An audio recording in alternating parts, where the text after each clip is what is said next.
Strategy with Square is a new podcast of mine where I invite normal players of games to talk with me about the topical issues in the games they love and why they love them.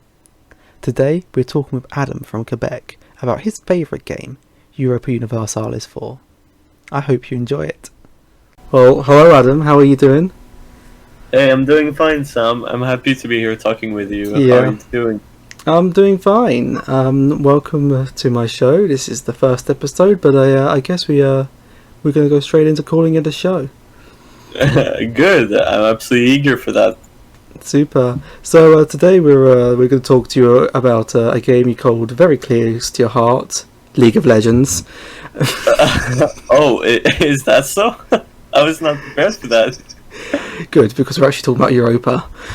Good. That's much better. So, I'm glad to be talking about EU4. That's a game I played a lot. Yeah, good. So, why do you love Europa, Adam?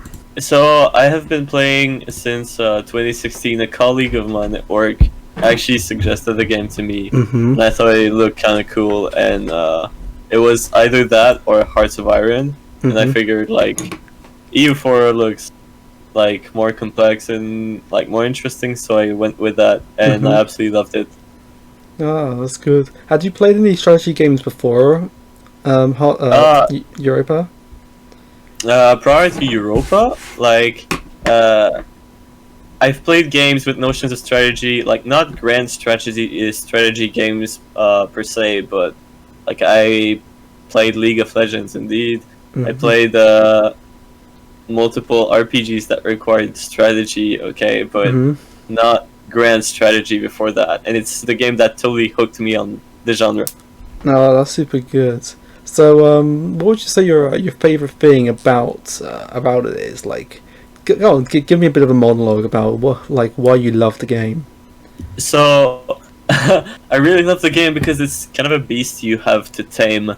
There are so many achievements. If you look at the achievement list, Mm-hmm. there are tons of them, hundreds. And I'm only half through doing them. I've done half of them, but I have like 2,500 hours on the game. So Jesus Christ! So you've had plenty of time to do it, yet you still haven't done it. Oh. yeah, exactly. It's a very long game. You have plenty of goals to do. So much variety. Every game is different. Mm-hmm. Every time you can innovate, become better, and shape your ultimate goal on a journey that takes you to conquest. Nice. So, what would you say? What do you like getting out of the your play sessions with Europa? Like, are you like very like achievement oriented? Do you like role playing things? Do you like living out your fantasies? Like, what? That's a good question, and I think that everyone can kind of find some their own fun in the game in their own way. Mm-hmm.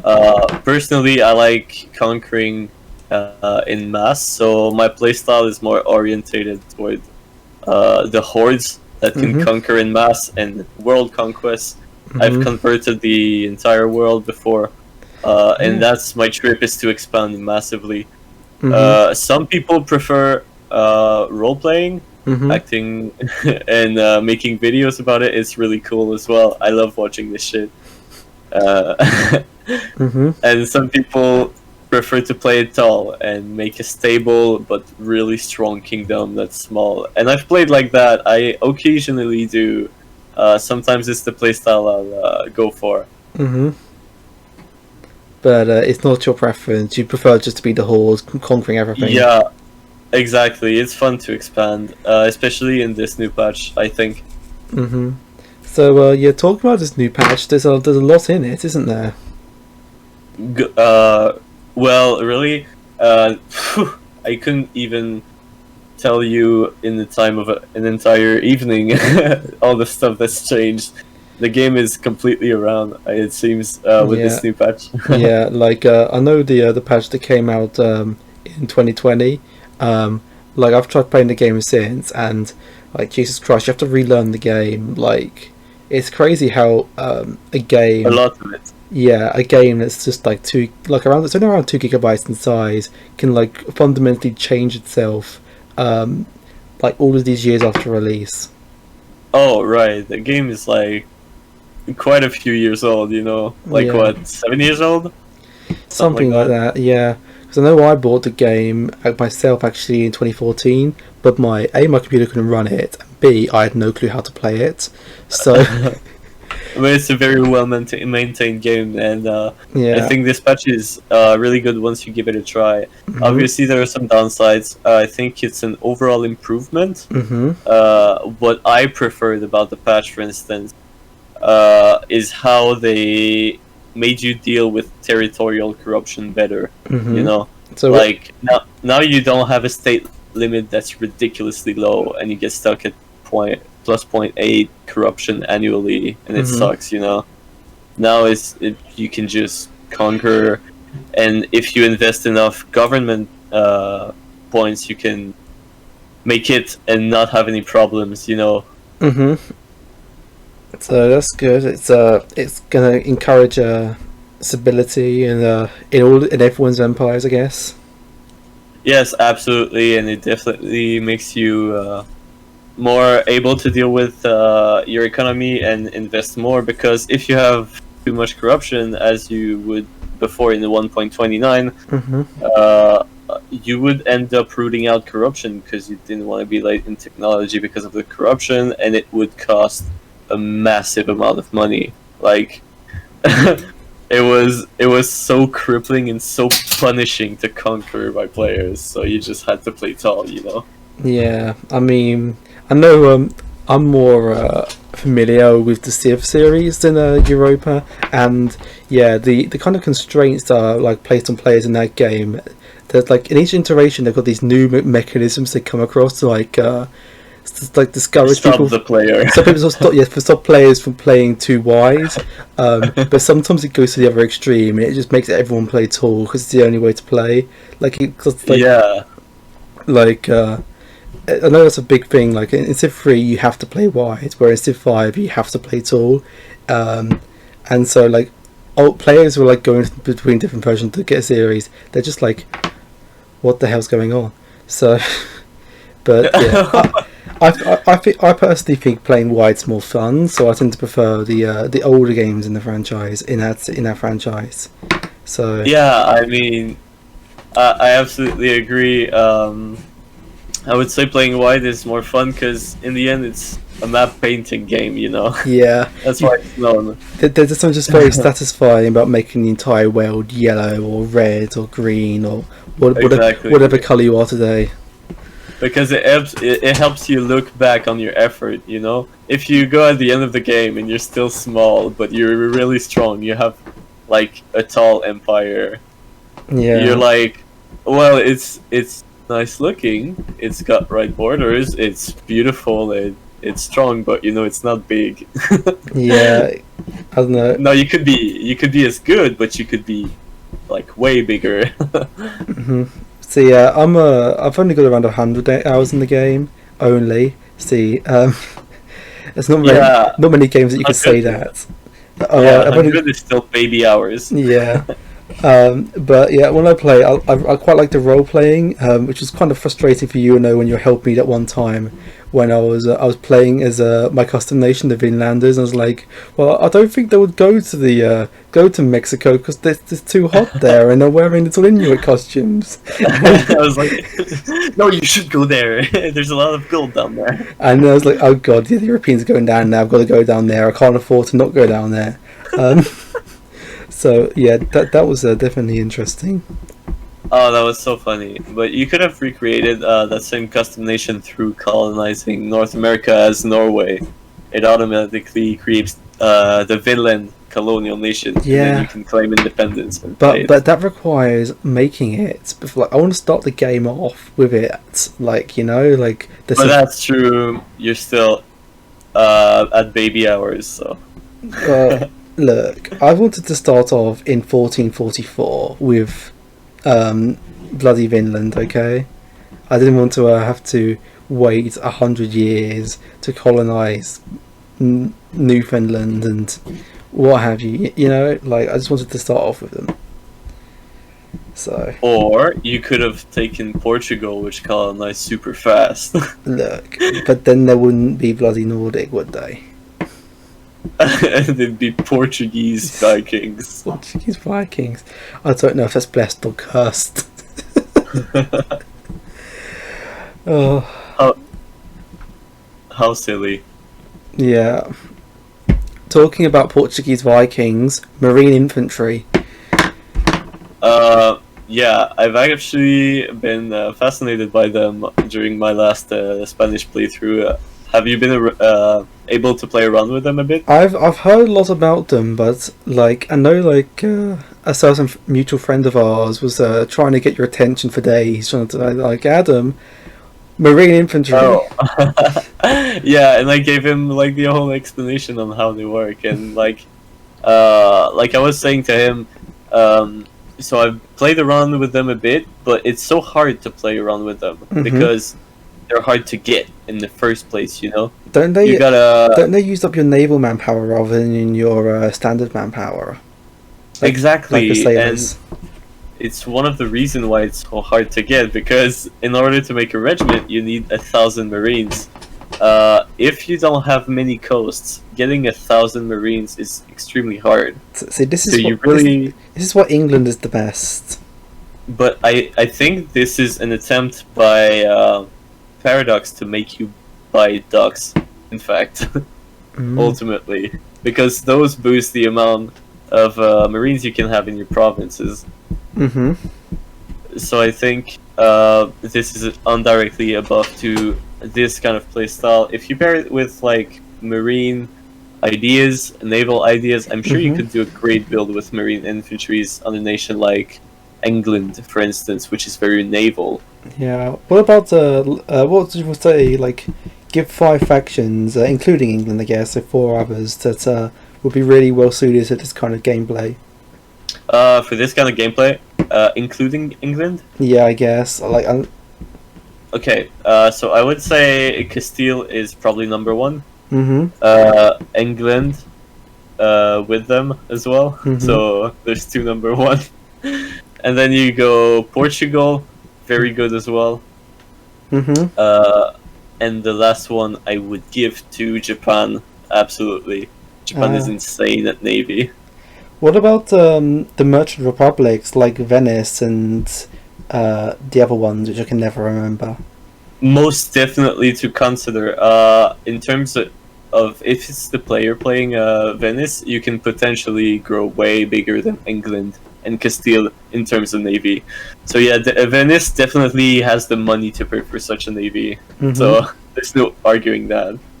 So you could definitely do the same thing if you expanded a bit more in the Balkan region, I feel like, or in Italy. But it's just that you need many provinces on the coastline. True. To make to have so many marines, you know. Yeah. So would you say Aragon as well, potentially? Aragon as well, yeah, but they're kind of included in Castile because of the Iberian wedding event. So Castile ultimately takes them. True. But if you're a player, then again, you could play Aragon and be very successful with that. Ottomans as well. It's Denmark. Honestly, yeah, just seems like a carte blanche to rule the world if you're a naval. It's just a gimmicky build, you know. It's not meta, but it's fun. It's definitely fun because like these troops are so fast. Like you just have to get naval dominance over your opponent and get more heavy ships than them. And now they updated the naval battle system, so it's more fun. And if you manage to get naval dominance over the seas, you can land your troops anywhere on the coast, but so fast that they won't ever expect it and wait for you on the beaches, you know, because they get this plus 50% movement speed bonus when landing on the coast. Bruh, that's a pretty intense. Yeah, absolutely, I agree. I still have to say, one of the I play a lot of Civ 3. It's my probably one of my most favourite strategy games, and one of my favourite things is when you're playing as the Vikings. They've because each faction. I don't know if you're familiar with Civ 3, but every faction has got their own unique units. Oh, right. And theirs is the Berserker, which is the only unit before the Industrial Age which can attack cities from the coast. Oh yeah, because they raid. Yeah. So building the Great Lighthouse in that, which allows you to like sail on seas as well as on the coastline, combined with that, it just allows you to like sail out to sea and just like suddenly appear out of nowhere and attack your opponent's cities. It's very fun, I have to say. It is. I always wanted to try Civ, but I never managed to get my hands around it. But I have a Switch, and I've been wanting to install more games, so maybe I'll take the opportunity to play Civ on the Switch or something. Yeah, I have to say, I don't. Yeah, Civ 6 is not a bad game at all. I think it's probably. I would definitely prefer it to 5 personally. I know that's a controversial opinion to hold. I know a lot of people love 5, but I could never get my head around 5. Like, they just changed the meta too much, and I think with 6 they started like reeling it back in, you know. So, I'm a happy gamer. Yeah, I mean, speaking of Viking units, like I never showed it to you, but you can actually change the unit types in EU4 as well for these, and it's kind of fun. You should play around with it. Unit types? What do you mean by that? Like, there are mods to replace the unit models. Oh yes, I know. Yeah, yeah. I've seen some of that stuff in the workshop, and it's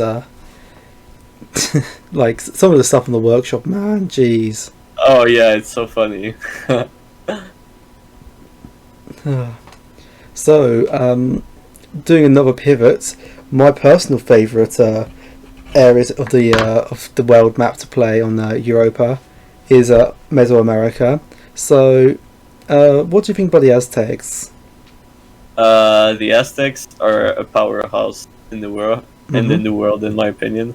They're just waiting to be handled well. The AI almost never makes it that well. They never make it to the end of the reformation of their religion, but if you're a skilled player, or if you have like a bit of common sense, you can probably make it work. You know. I personally did a few campings with the Aztec. I love them. They're very fun to play. And I did the Sunset Invasion achievement to invade Europe. Yeah, I love the whole idea of like the Sunset Invasion. Like, I know it would have been bad for us, but like it's such a great like. It's a fascinating idea. Yeah, definitely. You put the words better than I could. Yeah, it's a fascinating idea because it's like they're looked down upon in history, you know, and like it's almost looked at as if it was their only role in history to be invaded. But no, like, what if they invaded, you know? Yeah, like, what if they like came to Europe before we had musket men and things like that. Exactly, it's a less tragic fate. Yeah. So that's definitely something I want to do in Crusader Kings is play that and like play that with the Sunset Invasion on. Exactly, I know there's a mod for that. Is fun. It's not even a mod; it's official DLC in Crusader Kings. Oh, it's in did I say mod? I meant DLC. It's okay. I'm so lost. It's okay. No. Yeah. But yeah, Aztecs. What would you say is the most important thing to do when playing as the Aztecs in Europa? The most important thing to do as the Aztecs is to conquer the gold mines exclusively and not worry about conquering any other land, because all you need as the Aztecs is a lot of money for a lot of wars, because you're gonna need to sacrifice a lot of vassals for a lot of reforms. And Yes, ultimately, once you do these reforms, you're gonna be like one of the greatest nations in the world because you have like basically all of Mesoamerica to yourself, and you've got European technology. But mm-hmm. you have to work hard for that. Yeah, for sure. They definitely do have the strongest religion in the game. That's Mm-hmm. for sure. It gives you discipline, war exhaustion reduction, stability reduction, Mm-hmm. like all sorts of cool bonuses. Um, but their ideas are not exactly the best. They're okay. Mm-hmm. Um, Are any of the other Mesoamericans got better national ideas? Like well, the Tarascans, the maybe? the Aztecs in particular, well, they do have like fairly good ideas, but most of the Mayas and the Mesoamerican ideas, Mm-hmm. I would say they are pretty average, pretty mediocre. Mm-hmm. Uh, Fair. I and mean, and I mean, it's if you're looking for like a play style that's cool and easy in America, I would not suggest the Aztecs because they are hard and fun, but I would suggest the Incas because they are similar but they are easier. mm-hmm. So, what would you say is different about the Incas?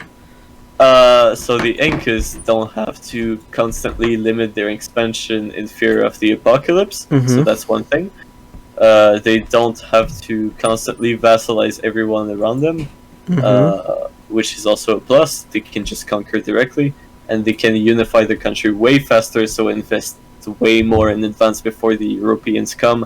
And once they do, they can just, give a few provinces to the Europeans, they form a colonial nation, and then you invade the colonial nation and take their technology, and there you have it. You're fully reformed. It's so easy to play as the Incas.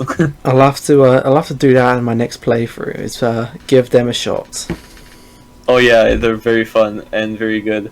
I I've mean, I've unified the South American continent as the Inca for the achievement, the Sun King, and ooh. it's a fun camping. I would advise you. I even invaded Europe in the end, converted them to the Huh. anti-fate. So, a different kind of sunset invasion. Yeah, a different kind of sunset invasion. The other sunset. Yeah, the you've got llamas instead of obsidian swords and blood altars. It's less metal. Less metal, but more Empress New Groove. Yeah, I mean I think that's another cool idea though. Yeah, definitely. They probably would have been the pacifiers in the world, the heroes of the universe, if they Yeah. made it. Yeah, I mean, they just seem pretty chilled, because like, Pretty chilling, because yeah, Machu Picchu, my yeah. boys. So, what about I don't know, the Iroquois? Like, are they any good? Like, I know, generally speaking, the North Americans are terrible, but Yeah, that's the thing about North Americans. They're not really good. They're very small. They have to migrate. They're very late. You know, and people discover them the last because they prefer going for South America in general. I mean, Uh, can't blame them. Would love a bit of sun. yeah, but when it comes to the Iroquois in particular, they have really good ideas, as do most North American tribes. They have absolutely good idea sets, good for warfare at least. Mm-hmm. The Iroquois are no exception. They have discipline even in their idea sets. So the only problem is their damn religion. The goddamn religion is so bad. Okay, you have to reform it as soon as possible, but you can't migrate to the coast because you're the Iroquois. So you just have to colonize to the coast if you can, but the colonization is so slow because you're so low level in diplomatic technology and so on, and it just becomes a really lengthy game, and it's not fun before like 150 years, 200 years. Jeez. So it's a lot of waiting so it's very bad. So it's just like keep the thing on 5 speed for. Yeah, you would be better playing one province native in North America, and the reason for that is because you can migrate to somewhere the Europeans are, so that way you can study them and take the Renaissance. Oh yeah, so like move to like somewhere around like New Orleans or something. Yes, the goal is to be as close to the Europeans as possible. Understandable. And you can seek protection as well and make federations between you and the other natives to stay protected while you are on the border of these Europeans, and they transmit you the Renaissance. It's good to improve relations with them as well, with the Europeans. And yeah, if you can, eventually they'll attack you, conquer the land, their colonial nation with your tribes, and you should be fine. But it's a very lengthy game. You have to be down for a lot of waiting and migration.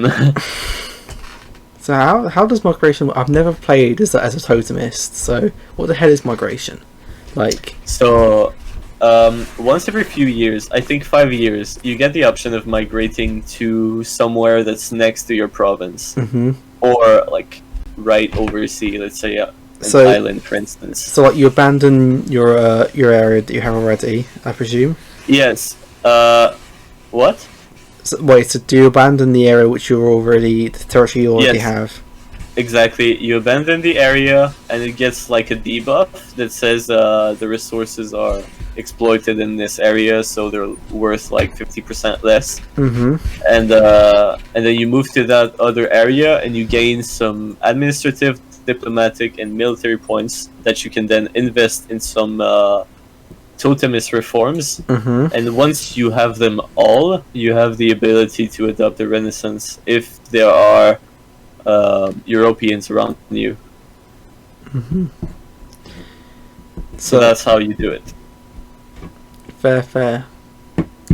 So a lot of the time people will take like a one province North American tribe, because those are the one who can migrate, and they will migrate to either somewhere that's more likely to be colonized, like Florida or like the 13 colonies, or they'll just go straight down south next to the Mesoamerican tribes, and they'll try to conquer them with the insane ideas that the North American tribes have and the insane religion that the Mexicans have. Well, so you have like migratory Aztecs, like you're sacrificing people on pyramids, but then you tear the pyramid down every 5 years and build a new one next door. Exactly. Jeez. So I was also pivoting back to the new patch. What do you think about the new estate system? Well, actually, I really can't complain about it, because we have no more state limits. So for someone that plays wide, this is a huge improvement. Like, I would say most of the time you can just like repress the estates as much as possible and never touch them, and they won't cause you any problems, and it's so good that way. And if you're in trouble and you have a lot of debts, you wear a lot, you do welfare a lot, you just have to demand some money from them, and it's gonna give you a bit of money to pay back your loans. Fair. I do kind of miss like the whole like, oh, today I feel like giving Cornwall to the burgers, or I'm gonna give I don't know, Poitou to, I don't even know if that's a province in the game. That was pretty cool, but like it costs so much problem, to be fair. But I agree that like if you piss off the new estates, they're a pain to live with. Yeah, and likewise, I can understand why they've done this, but I can't stand the new mercenary system. Like, especially when I was doing my Aztec playthrough, because all the mercenary companies were in bloody Yucatan and they couldn't hire them. Yeah, I I find that so weird too. It's so hard to get mercs. It's more realistic, to for sure. Like the old mercs were just overpowered in my opinion, but the new mercs you have to really learn and play around them. But yeah, you can't just like hire out like everybody and. I mean, I don't mind it so much, and I've learned to like the new system. But the only thing I would say is let us merge these mercenary companies with the normal regiments. That would be so cool. Because right now you have to attach them. Yeah, and like it's a real problem because like you like sharing generals and stuff. You can't share generals. You just got this like band of people walking around with no general. Exactly, and having a general is kind of important. Yeah, or else they don't know what the hell they're doing. They're just like, oh, I guess I'm gonna die important. then. Yeah, they just go in blindly. But yeah, I would say it's not so bad once you get to learn all these things. But the more important thing I would give as an advice to people is do not feed into the estates. Do not ask anything from them. Just don't touch them, and they will leave you alone and just give you small bonuses, and that's it.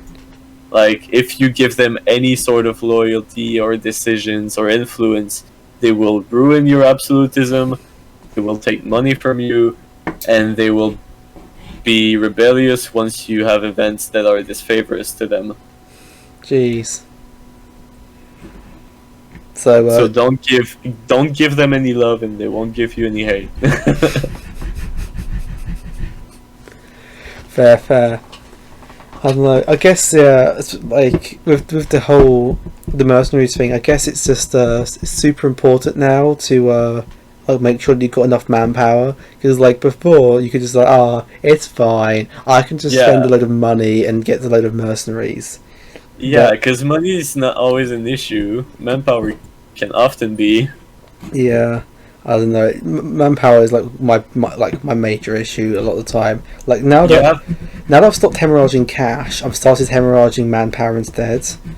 But I think it's something the game likes to do with new players. They like to terrorize them with attrition. Like your fear is manpower because you often run out of manpower, but the game just wants you to acknowledge the little skull under your troops and kind of say like, this is manpower. This is what is decimating your troops. Now split them in 2 stacks.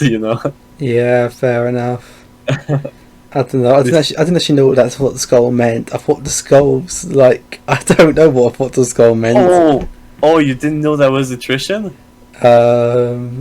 I don't know. I just thought it was skull was like, oh, you're gonna die because someone's invading your tile or something. I don't know. No, okay. So that's attrition. Once you see the little skull, that means you have reached the supply limit for that province. So you have too many troops on that province.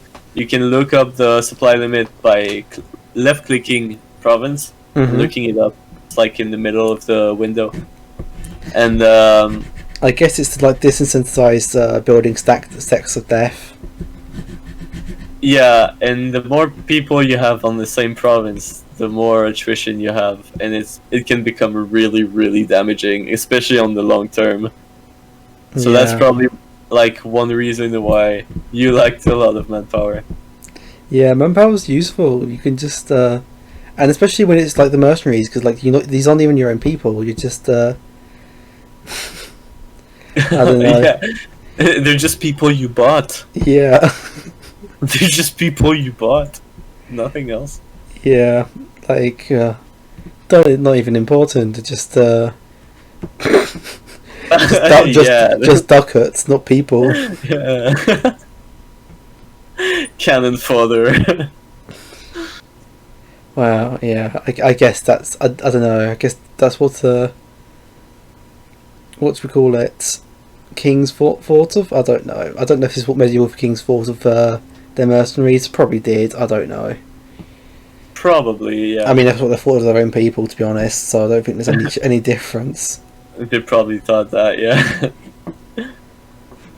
Yeah, but yeah, you were telling me actually like about France. Can you like explain what the hell has happened to France in the latest updates? That's so funny because France obviously looks a lot different now. It's kind of back to its old self where it was gross, and now it's even worse because it has even more provinces now in the modern day. But it basically has a gigantic vassal swarm, which is really, really strong. France doesn't get now to have many allies because of having so many vassals, but once you integrate them, it becomes so good, you know, and you have so many resources around you and so many rich areas. France is a powerhouse right now. You can straight up invade England in the First War. I've done it like in my last playthrough. You can actually beat England in the 100 Years' War. Jeez, like you're not just talking about getting them out of France. You get them out of England. Yeah, exactly. You just like get an ally like Aragon or Castile and merge your navy with theirs, and you're fine. You know, you can land on London and conquer it right away if you want. But that makes your missions a little bit more late. But that's a trade-off. You know, you can control the entire channel way earlier if you do that. If you conquer London early on.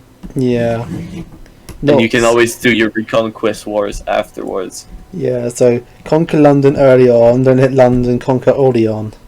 Yeah, but that's thinking with the mind of like someone who plays white, you know. Like you want to conquer like more than you should. You want to conquer like further to have more opportunities and like bigger growth, and like it's cheesy, you know, to conquer London in the First War, and it's not necessarily aesthetically pleasing that in terms of borders, but like let's be honest, Border is realistic, I guess. Like, I mean, we had Border in England. Yes, there is Border right now in the real world too. So yeah, it's just like Border, I don't know. Border is a sign of success. Like, look at South Africa and Lesotho. That's Border. Yeah, true. Yes. I mean, look, the old Indian-Bangladeshi border, that's infamous. Like, enclaves instead of enclaves. A little bit of Border is okay. Just a little bit, though. Yeah, I guess. Like, all your provinces are discontiguous. You just own... No, but I mean, I've been the worst offender in the past. I have sinned so many times to conquer the world. Like making a gigantic line of conquest, like that halves the world in two. Like so disgusting. Like a super panhandle. Oh yeah. Jeez.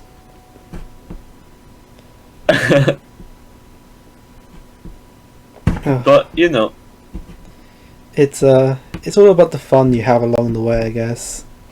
Yeah, you can really build it to your tastes and your ideals, so you can reign on your kingdom the way you want. So that's the main thing I love about EU4, and that's why I look forward to playing with you soon. Yeah, we'll have to put a game together or something.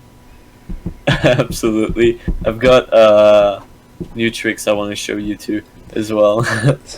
Great. Sounds absolutely enticing. Sounds thrilling. Sounds absolutely thrilling. I am very eager to play Austria with you, Adam. Yeah. That's my impression of you right now. Yes. Thank you, Adam. I will be playing Austria, and you can play Hungary. Together, we can be Austria-Hungary. Oh, that's so beautiful for an ending. Thank you for so much for having me on. Yeah. Look forward to play with you soon. Yeah, it's been great. We'll have to do it again another time. Goodbye. Goodbye.